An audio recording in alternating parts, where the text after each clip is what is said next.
We were about to get married. We were gonna have a baby. Everything was perfect. Perfect. Our only disagreement was what flavor wedding cake we wanted. How can you sit there and even imply that I had anything to do with this? Quite a reaction to a routine question about his home life.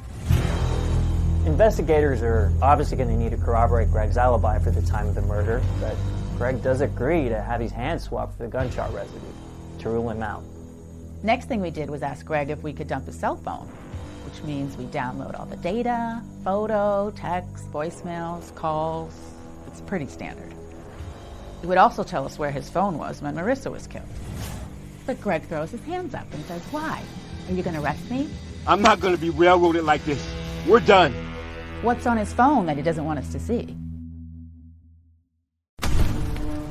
While Detective Marks wrote up a warrant for his cell phone, other detectives interviewed the other residents who moved into Dogwood Meadows.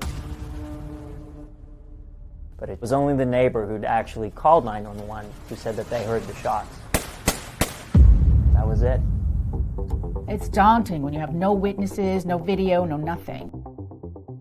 Someone who shot, stabbed, and slashed a pregnant woman in cold blood is out there, and they're dangerous. But then the next day we get a call from the medical examiner.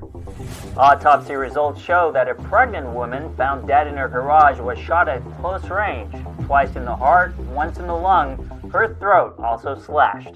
Police have no suspect in custody at this time.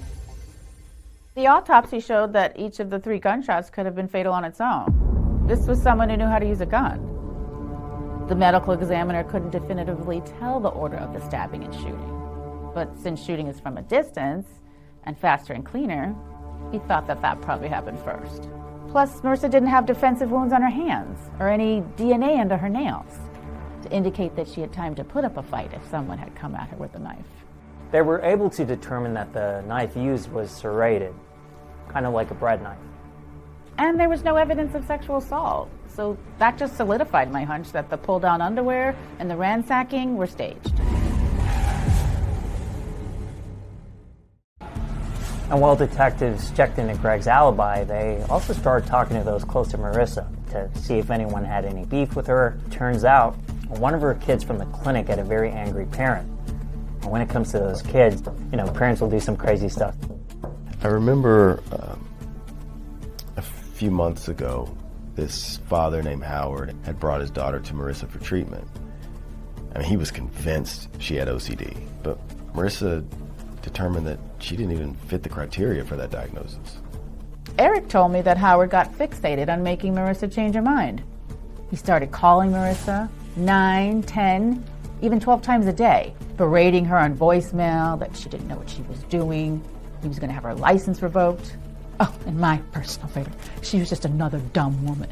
He was saying that he had wasted a ton of money on Marissa and that she had failed his child, and that went on for weeks, and she was totally rattled. So other detectives looked into tracking down Howard and verifying his alibi, while I head to Greg's office to confirm his, and also talk to his coworkers about what kind of guy he is. Detective Marks asked me if I ever saw Greg lose his temper. Far from it. He was easygoing, the one people turn to with work questions or conflicts at the office. He was also great with challenging clients.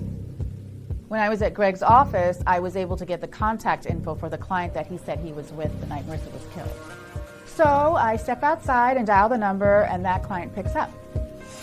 This is Greg's make or break moment. Greg's client tells me that he had indeed been showing her a house until 5:30. A house at least 1 hour away from his home where Marissa was killed between 6 and 6:30. Strike one.